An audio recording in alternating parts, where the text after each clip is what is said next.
Un message suspect Joe, call me if you get it. Okay? inquiète une famille. Mais quand j'ai rappelé, elle n'a pas répondu. Tout ce que je me disais, c'était que je devais trouver ma mère. Un crime horrible, I need help! Oh my God! L'agression avait manifestement été très violente. Le coupable voulait tuer. et la cavale d'un homme On poursuivait un meurtrier. lance les enquêteurs dans une chasse aux images de vidéosurveillance Il semblait vouloir rester en dehors du champ de certaines caméras. pour traquer le meurtrier.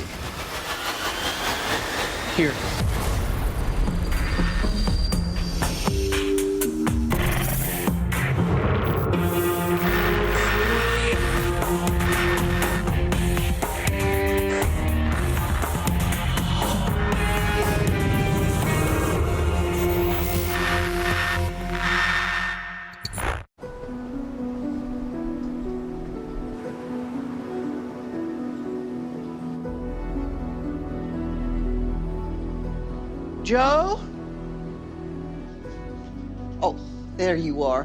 Are you taking your boots? Because they're not in the closet. I am. They're in the car already. Okay, all right.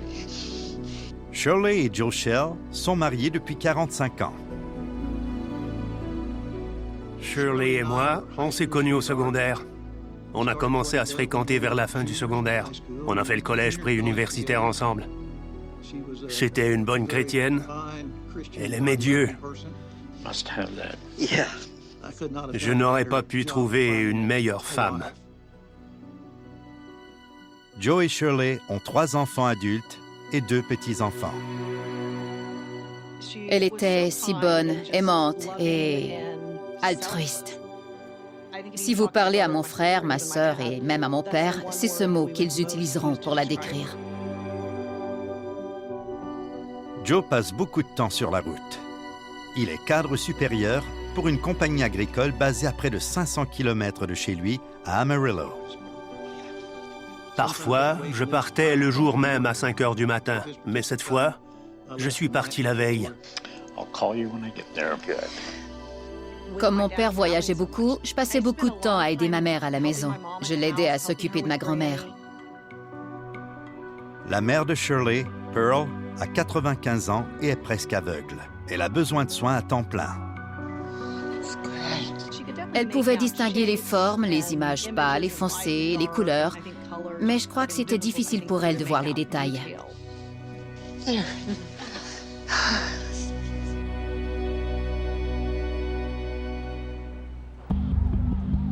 Il est maintenant 3h30.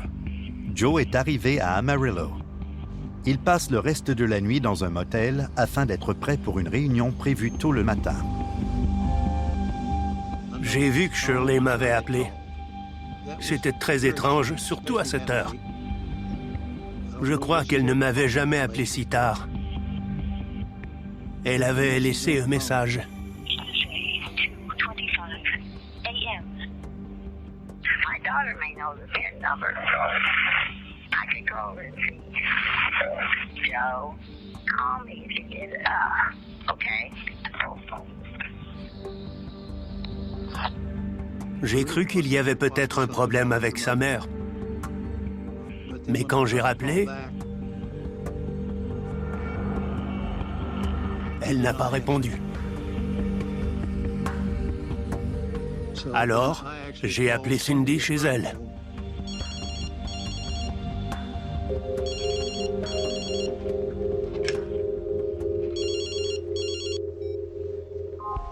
Hello? Cindy, it's me. Dad, what time is it? I just got a strange call from your mom. Il a appelé parce qu'il voulait que j'aille voir ce qui se passait à la maison. I'll head right over. Okay, bye. Je me disais que j'allais tirer ça au clair et revenir me coucher.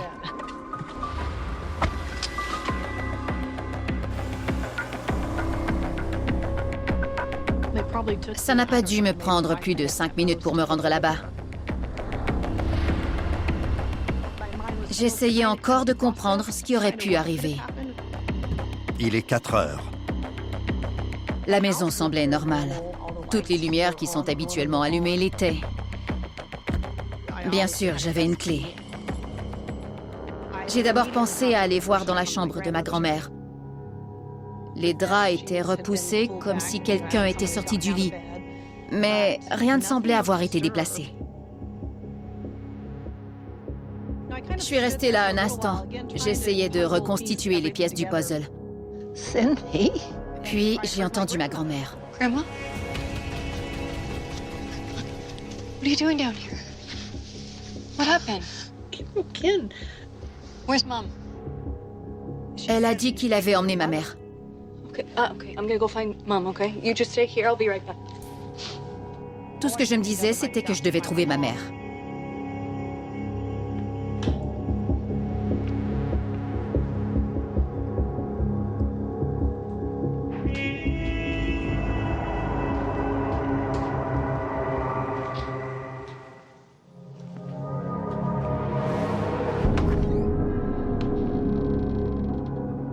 J'ai vu ma mère. Je l'ai reconnue.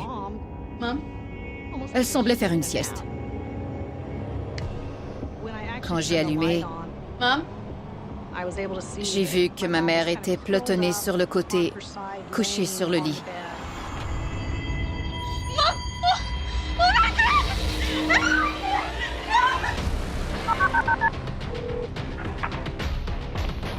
Evan 911, what is your emergency?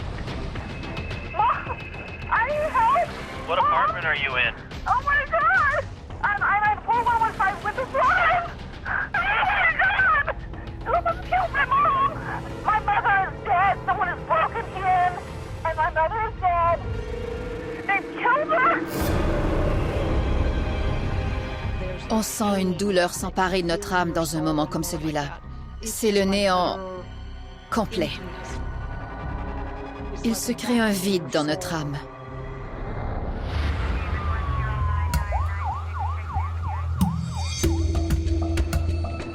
L'enquêteur Mike Chesley du service de police d'Edmond mène l'enquête.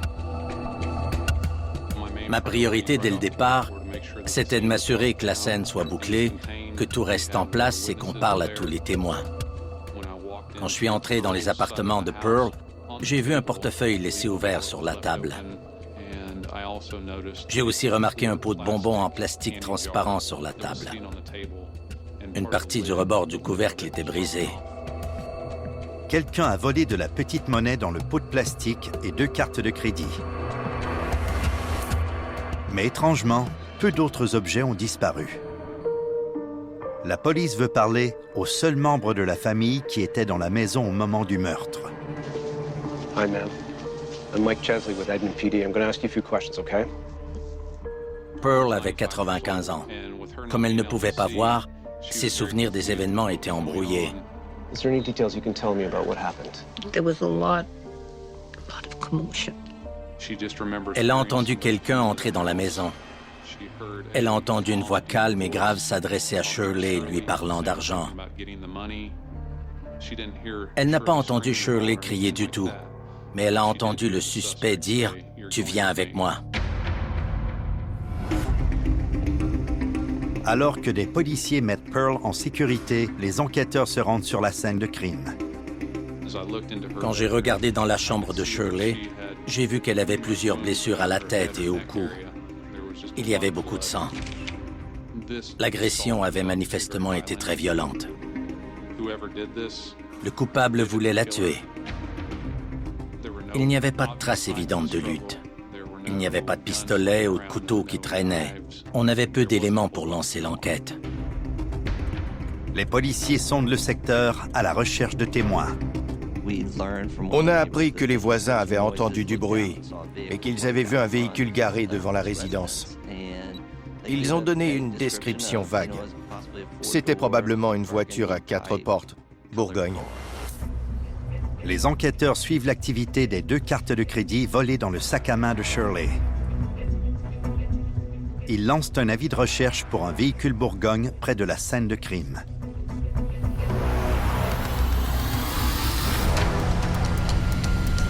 Les enquêteurs prennent la route. Habituellement, quand on arrive sur une scène de crime, On cherche des images de vidéosurveillance. Dans certains quartiers, de nombreuses personnes ont des caméras sur la maison qui filment l'entrée, par exemple. Il n'y a pas beaucoup de caméras dans le quartier. Les enquêteurs élargissent donc leur recherche d'images. Okay, let's assume our guy gets off the I-35 here at Edmond.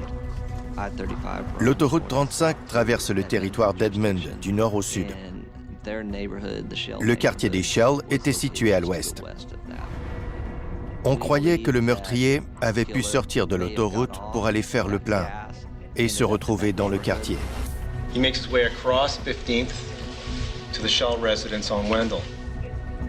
L'enquêteur Chesley croit que si le meurtrier a quitté l'autoroute à Edmond, il aurait pu passer devant 3 établissements commerciaux. Circle K, 7-Eleven, and the Walmart Superstore.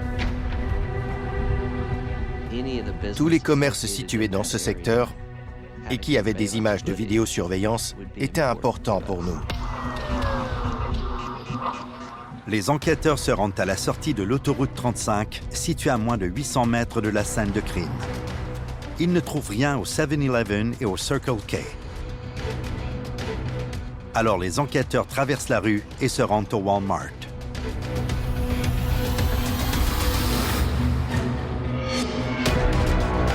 On sait que le Walmart est équipé de bonnes caméras. On en compte plusieurs à l'intérieur et à l'extérieur du magasin. La police saisit d'urgence des copies des images de vidéosurveillance du Walmart. Les enquêteurs positionnent le premier enregistrement, espérant voir le véhicule Bourgogne aperçu près de la scène de crime. Ils sont sur le point de découvrir si une caméra a filmé le meurtrier de Shirley.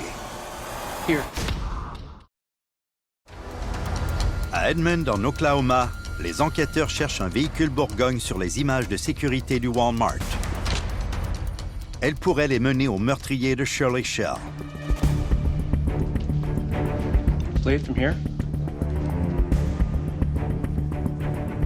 On a commencé à visionner un peu avant 2h15, parce qu'on savait que Shirley Shell avait appelé vers 2h30. 2 personnes déchargent un camion du Walmart. Autrement, le stationnement est calme. Jusqu'à ce que... À 2h19, un véhicule foncé à 4 portes entre dans le champ de la caméra et roule jusqu'à l'extrémité du stationnement.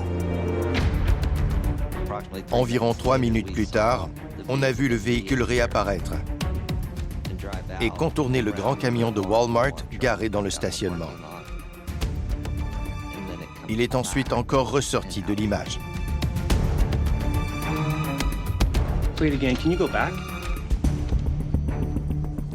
Le véhicule est Bourgogne et le comportement du conducteur éveille les soupçons des enquêteurs. Habituellement, les gens se garent quand ils vont au Walmart. Il y avait un tas d'espace libre. Il était allé jusqu'au fond du stationnement avant de revenir. Est-ce qu'il devait faire d'autres courses? Il avait oublié quelque chose? Le véhicule correspond à la description du véhicule vu devant la scène de crime. La police veut retrouver le conducteur. Can you zoom in?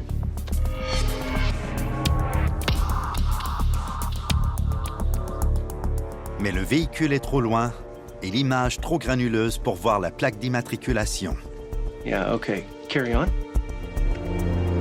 Il ne se passe rien pendant 8 minutes, jusqu'à ce que... À 2h30, le véhicule réapparaisse.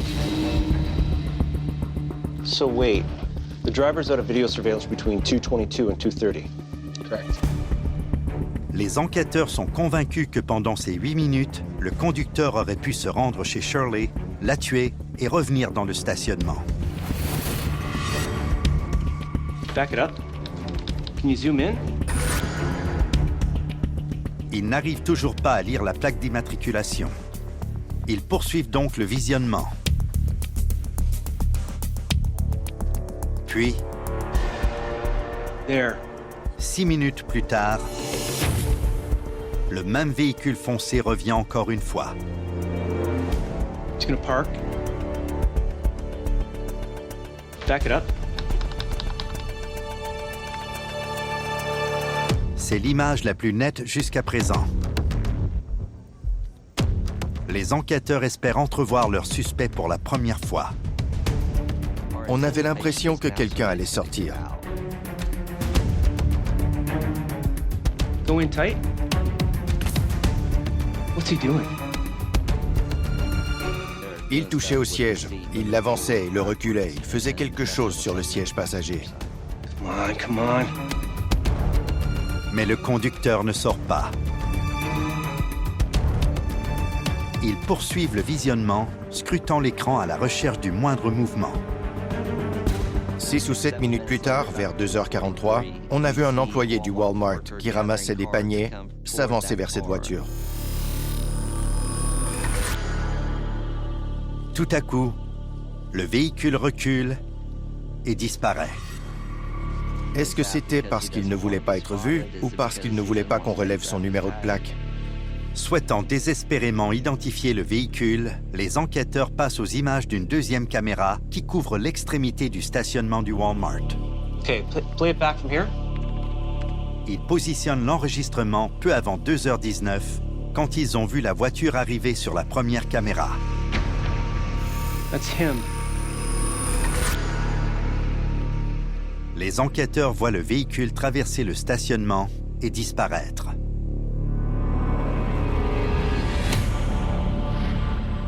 « 30 secondes plus tard, il apparaît de nouveau. Play it again. Can you go back? On voyait un peu mieux la voiture, mais on ne pouvait toujours pas lire la plaque d'immatriculation. Il continue à regarder dans l'espoir d'avoir une dernière image.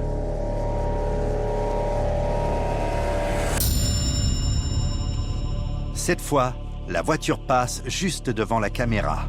Wait a second, let me try and enlarge this. L'image est granuleuse et sombre, mais ils peuvent enfin voir qu'il s'agit d'un homme adulte, blanc et chauve. On a vu qu'il portait un t-shirt foncé, un t-shirt noir. Les images du Walmart donnent une piste capitale aux enquêteurs. C'était motivant pour nous, parce qu'on se rapprochait de la personne qui pouvait être notre suspect. Les enquêteurs transmettent rapidement des images du véhicule et du conducteur à tous les policiers du secteur.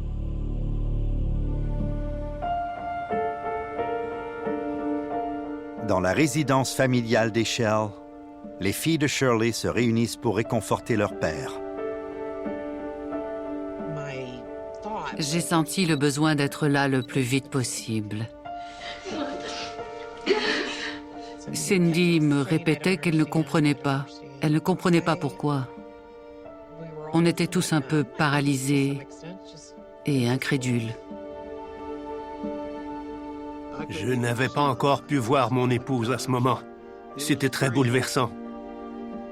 C'est certain.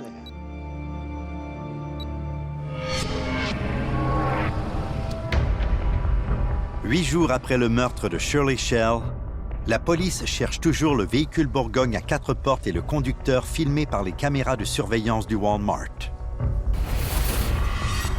The driver's a mature male, bald, he's wearing dark clothing. What are we missing? Mais une séance de remue-ménage fait naître une nouvelle idée. What if he was there earlier? Si le conducteur du véhicule Bourgogne est le meurtrier de Shirley, aurait-il exploré les lieux du crime et serait-il passé devant le Walmart plus tôt le soir du meurtre? Pour en avoir le cœur net, les enquêteurs reculent l'enregistrement de surveillance du Walmart, mais aucune trace du véhicule. Puis, ils découvrent les images d'une autre caméra qui surplombe le stationnement. Stop there. Zoom in. Leur intuition était bonne. Les enquêteurs découvrent le véhicule Bourgogne garé derrière un arbre à minuit, plus de 2 heures avant de l'avoir vu rouler dans le stationnement pour la première fois. Il ne semblait y avoir personne à l'intérieur. Les enquêteurs savent qu'à tout moment, le conducteur pourrait revenir.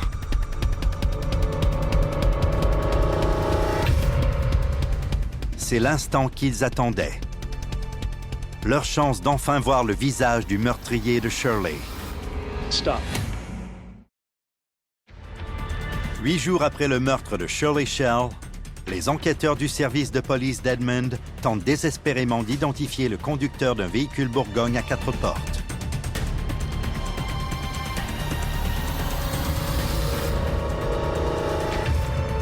Wait. That's him. On a vu quelqu'un marcher vers le véhicule. Freeze it. Go tighter. Ça semble être le même homme blanc qu'ils ont vu sur les images de la première caméra du Walmart. He's what, 6'1", 6'2"? Voir la personne qui était dans la voiture et qui agissait de manière suspecte vers l'heure du meurtre, c'était stimulant. On se rapprochait davantage. Malheureusement, il ne se tourne pas vers la caméra. Okay. Move on. Le conducteur monte, recule, mais étrangement, il se gare de nouveau à quelques mètres. He's just sitting there. What's he doing? 45 secondes plus tard, les enquêteurs voient le véhicule reculer et quitter le stationnement. Ils passent à une autre caméra.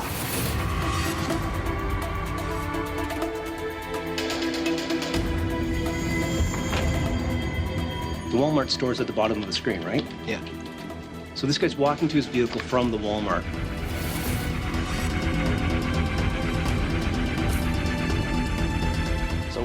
Quand on a compris que l'homme était sorti du magasin pour se rendre jusqu'à sa voiture, on a essayé de trouver cette personne à l'intérieur du magasin.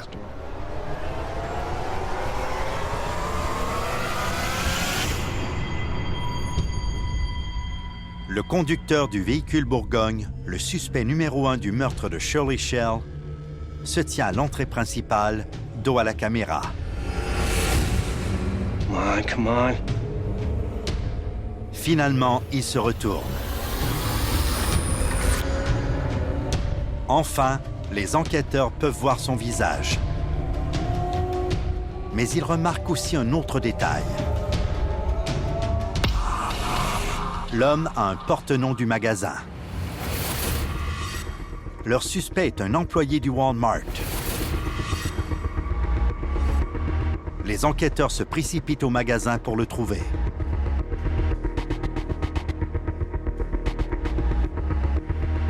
Mais il n'y est pas.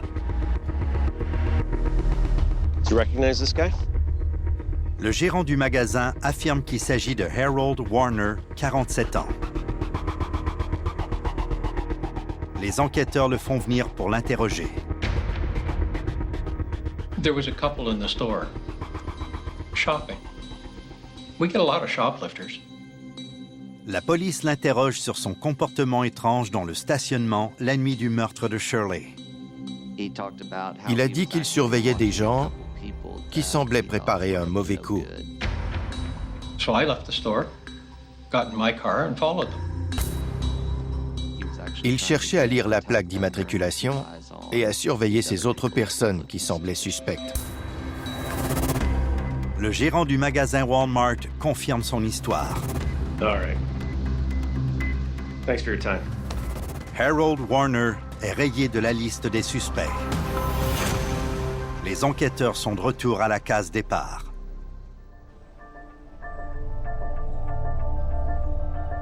I might take some groceries over to Dad later. Yeah. 3 semaines après le meurtre de Shirley, sa famille attend désespérément des réponses. Toujours affectées par sa mort, ses filles continuent de s'occuper de ses affaires.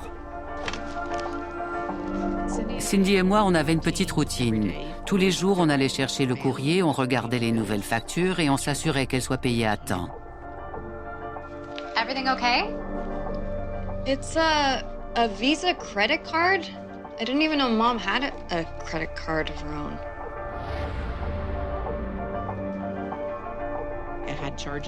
Il y avait des transactions à partir du jour de sa mort et pendant environ 2 semaines. What are all these transactions? Des transactions ont été effectuées après que ma mère a été tuée. Elles appellent immédiatement la police. So this just arrived today? Yeah, like I said, I didn't even know Mom had a credit card with this bank. On suivait les transactions sur les cartes de crédit disparues de Shirley, mais il n'y avait pas eu d'activité. En fin de compte, Shirley avait une autre carte de crédit, dont ni Joe, ni ses filles, ni son fils ne connaissaient l'existence. C'est la piste que la police attendait. Quelqu'un a utilisé la carte de crédit de Shirley dans 20 stations-service à travers 5 États. Les policiers contactent les propriétaires des stations-service et prennent la route. On poursuivait un meurtrier. Notre travail consistait à recueillir toutes les images de vidéosurveillance dans les stations-service visitées pour obtenir la première image de notre suspect et de la voiture qu'il pouvait conduire. Plusieurs stations-service n'ont pas d'image pertinente. On a connu beaucoup de déceptions en cours de route.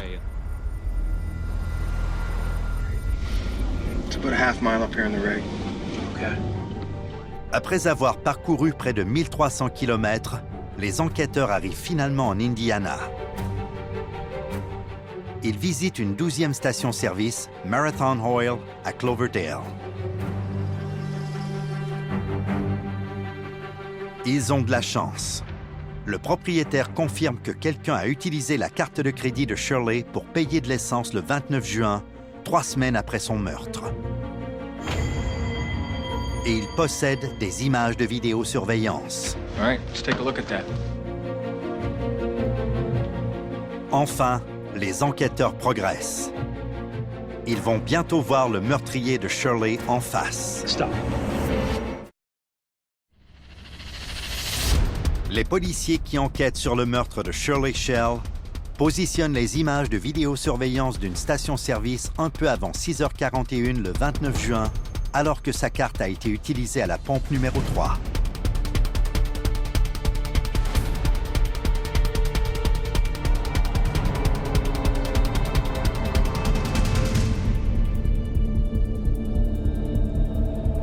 There. À 6h39, il voit un véhicule à la 3e pompe. So far away. Is there any way you can enlarge that? Can you stop it? L'individu est sorti et a commencé à mettre de l'essence. On a vu que c'était un homme noir et qu'il conduisait un véhicule foncé. Les yeux rivés à l'écran, les enquêteurs attendent que le conducteur passe devant la caméra.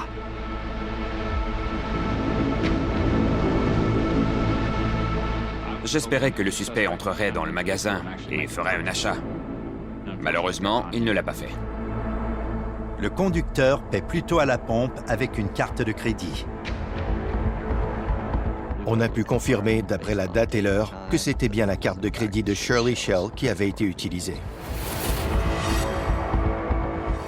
Les enquêteurs sont convaincus qu'ils observent le meurtrier de Shirley.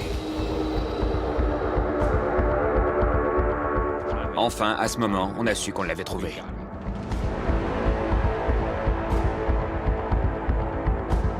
You have any other angles? Pour identifier le véhicule, ils passent aux images d'une seconde caméra. There. L'image est pixelisée, mais ce qu'elle montre est facilement reconnaissable. Stop. Le véhicule n'est pas Bourgogne. Il est vert foncé. C'était la première fois qu'on pouvait dire à quoi ressemblait probablement le suspect et quel véhicule il conduisait. Les enquêteurs lancent un avis de recherche pour un homme noir conduisant un véhicule à 4 portes vert foncé. Mais il leur faut toujours une image nette de leur suspect. Pour trouver d'autres caméras, ils notent l'emplacement de toutes les transactions sur la carte de crédit volée de Shirley. He's in Tulsa, Conway, and Clayton on the 5th. And on the 6th and 7th, he's in Oklahoma and Joplin.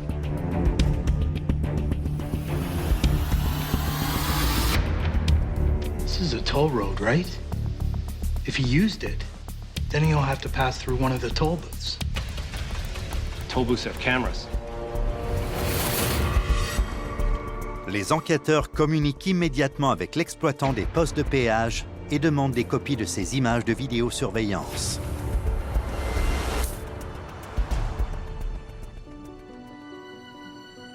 Trois semaines après le meurtre de Shirley, la famille Shell encaisse un autre coup dur. Je crois que ma grand-mère avait eu assez de peine. Elle avait vécu une longue vie et je crois qu'elle a décidé qu'elle était prête à partir. Elle est décédée environ 3 semaines après le meurtre. Je crois que ça a eu un grand impact.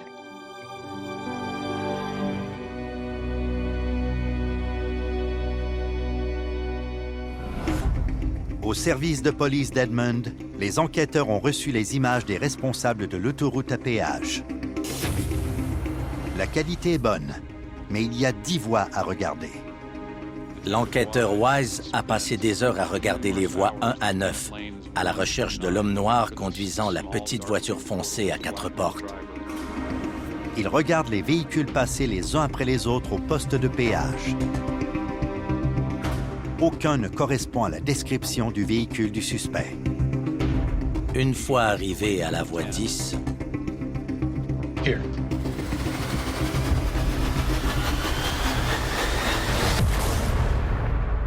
À 13h22, le 6 juillet, un véhicule vert foncé à 4 portes s'avance. Zoom into that.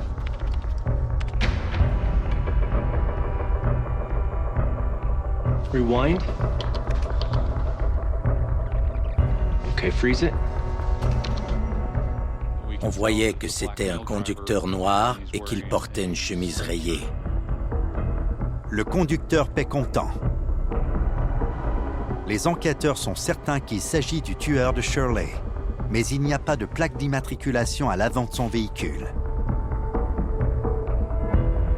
Oui. En regardant la vidéo plus attentivement, Hold it. Is that a plate? on a vu que sur le tableau de bord, juste devant le conducteur, il semblait y avoir une plaque d'immatriculation. On a tout de suite pu lire les 2 derniers chiffres. Le numéro d'immatriculation se termine par 82. Mais 2 chiffres, ça ne suffit pas pour identifier le véhicule. Les enquêteurs changent donc de stratégie. Ils étudient le véhicule pour identifier ses caractéristiques. On a observé le pare-brise, les distributeurs de lave-glace sur le capot, la calandre, tout sur la voiture pour tenter de déterminer de quel modèle il s'agissait. Ils le comparent à des images de modèles similaires. On a finalement déterminé qu'il s'agissait d'une Mazda 626. La police recherche la marque, le modèle et les 2 chiffres de l'immatriculation dans une base de données nationale de véhicules. Il n'y avait qu'un véhicule qui correspondait à celui qu'on cherchait. Il est immatriculé au nom de Michael Gary, 36 ans, d'Akron, en Ohio. J'ai vérifié ses antécédents criminels. On y trouvait une accusation de cambriolage et 2 de viol. Il était aussi inscrit comme délinquant sexuel. Michael Gary a commis des crimes violents. S'il a tué Shirley Shell, les enquêteurs craignent qu'il puisse tuer de nouveau. Les enquêteurs du service de police d'Edmond ont identifié Michael Gary d'Akron, en Ohio, comme suspect numéro 1 dans le meurtre de Shirley Shell. La police d'Akron va l'arrêter.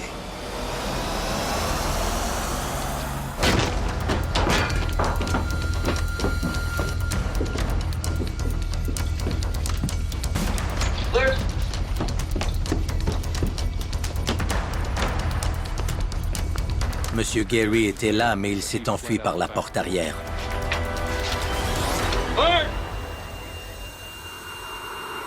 La police trouve sa Mazda 626 garée à l'extérieur. Les enquêteurs ont pu la saisir pour nous, comme preuve possible d'un crime. Les enquêteurs croient que leur suspect numéro 1 est maintenant en cavale. Mais ils sont stupéfaits quand, en moins de 24 heures, Michael Gary se rend.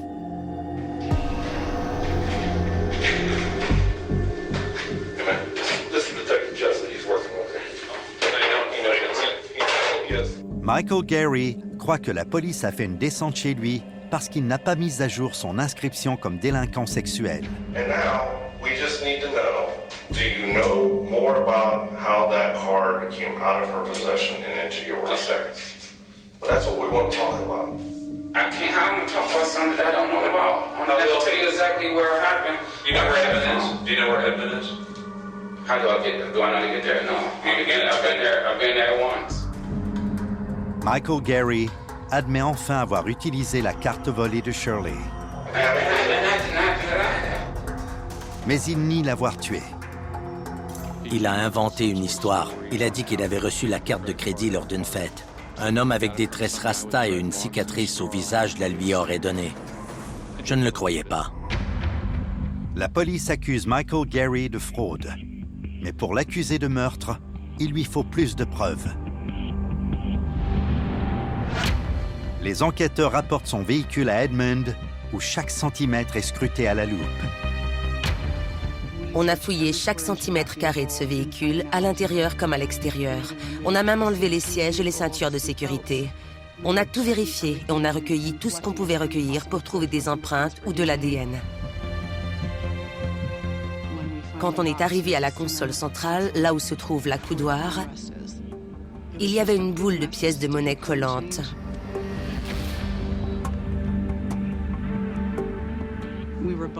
On tirait sur les pièces et à travers les pièces de monnaie, mon collègue a trouvé ce qui semblait être un porte-clés.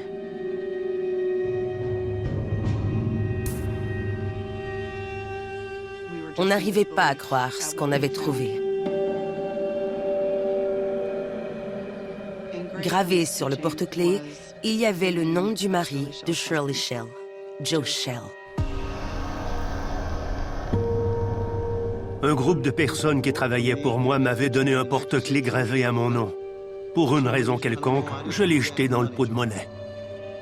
C'est M. Shell qui mettait de la monnaie dans le pot presque tous les jours.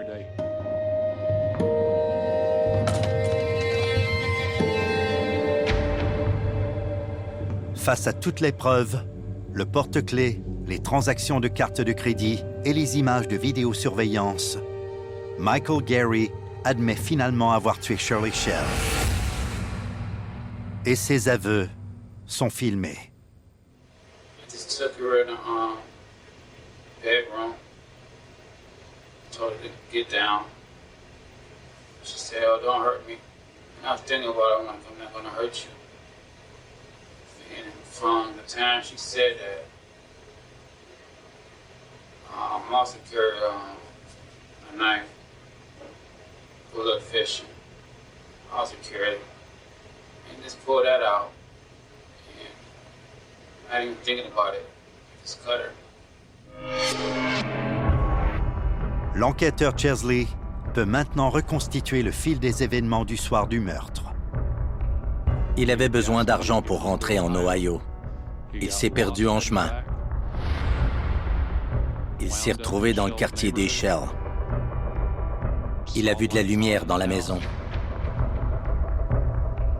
Il a ouvert une porte déverrouillée. Il est entré. Il est entré pour commettre un cambriolage. Il a demandé à Shirley d'appeler Joe pour lui donner le NIP de la carte de crédit qu'il a trouvée dans son sac dans l'espoir d'avoir de l'argent. Joe, call me if you get it, okay?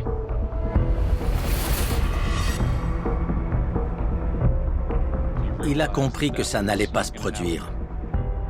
Il l'a conduite dans le couloir, l'a guidée jusqu'à sa chambre.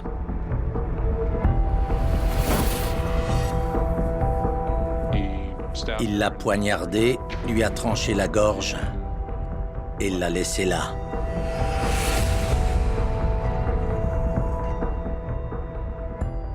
Puis il a vu le pot de bonbons en plastique plein de monnaie. Il a saisi le pot, a pris une tête d'oreiller sur le lit, a mis l'argent dans la taie. Il est ressorti par où il était entré et est retourné en Ohio. Il y avait au maximum 100 ou 200 $ en monnaie dans ce pot. C'est pour ça que Shirley a été tuée.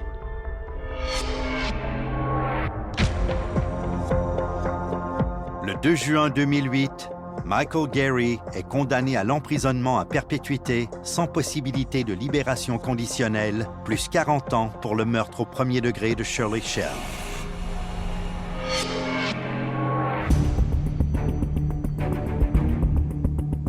Les images ont joué un immense rôle pour nous aider à résoudre ce crime. Les images de la station-service, puis celles du poste de péage de l'autoroute, c'est ce qui a mené à la résolution de l'enquête.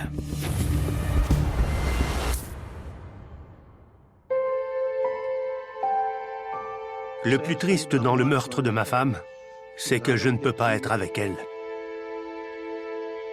Il nous a enlevé l'occasion de passer du temps ensemble, d'être ensemble et de faire des activités ensemble. Ma mère était le noyau de notre famille. Tout le monde vous le dira. Elle était le ciment. Il a arraché une bonne personne au monde et on ne peut pas la remplacer. Il n'existe pas de substitut. Je n'ai jamais pu lui faire de dernier câlin et lui dire que je l'aime.